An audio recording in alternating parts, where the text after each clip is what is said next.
السلام علیکم ورحمۃ اللہ۔ آج ہم بات کریں گے کہ آپ کا سب سے قیمتی مال کون سا ہے، آپ کو جو فائدہ پہنچانے والا مال وہ کون سا ہے، وہ مال جو آپ کے لیے فتنہ نہ بنے بلکہ آپ کے لیے فائدے کا باعث بنے وہ کون سا ہے۔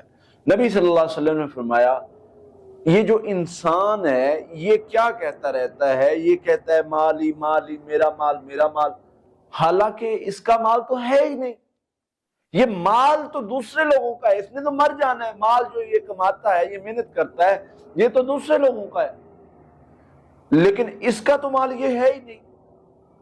مال تو وہ ہے، نبی صلی اللہ علیہ وسلم نے فرمایا، جو اس نے خرچ کر لیا اللہ کی راہ میں، یا جو کھا پی لیا پہن لیا بس ٹھیک ہے، یہی اس کے استعمال کا مال ہے، خرچ کر لیا وہ ذخیرہ کر لیا بس ٹھیک ہے۔ نبی صلی اللہ علیہ وسلم فرما رہے ہیں ما نقصت صدقۃ من مال، صدقہ مال کو کم نہیں کرتا۔ نبی صلی اللہ علیہ وسلم فرما رہے ہیں جو صدقہ ہے یہ بلاؤں کو ٹال دیتا ہے۔ نبی صلی اللہ علیہ وسلم فرما رہے ہیں صدقہ جو ہے یہ آپ کے اجر و ثواب بڑھانے کا سبب بنتا ہے۔ نبی صلی اللہ علیہ وسلم فرما رہے ہیں یہ جو مال آپ کا ہے یہ آپ کے لیے فتنے کا باعث بھی بن سکتا ہے اور بخشش کا باعث بھی بن سکتا ہے۔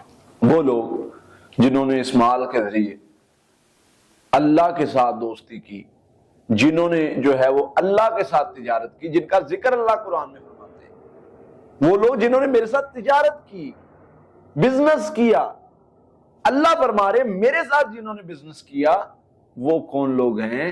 جنہوں نے میرے بندوں کو کھلایا، میرے بندوں پر خرچ کیا، میرے بندوں پر جو ہے وہ خرچ کیا اور ان کو صدقہ کیا۔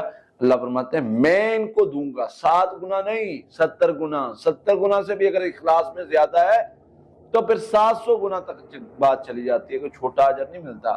برابر تو اللہ دیتے ہی نہیں ہیں، ہمیشہ بڑھا کے دیتے ہیں، اور صدقے کو پالا جاتا ہے۔ ایک کھجور خرچ کی ہے، اس کو پالا گیا، بڑا کیا گیا، ایون وہ پہاڑ کے برابر چلا گیا تو پھر وہ صدقے کو جو ہے وہ آپ کے اعمال میں ڈالا جاتا ہے۔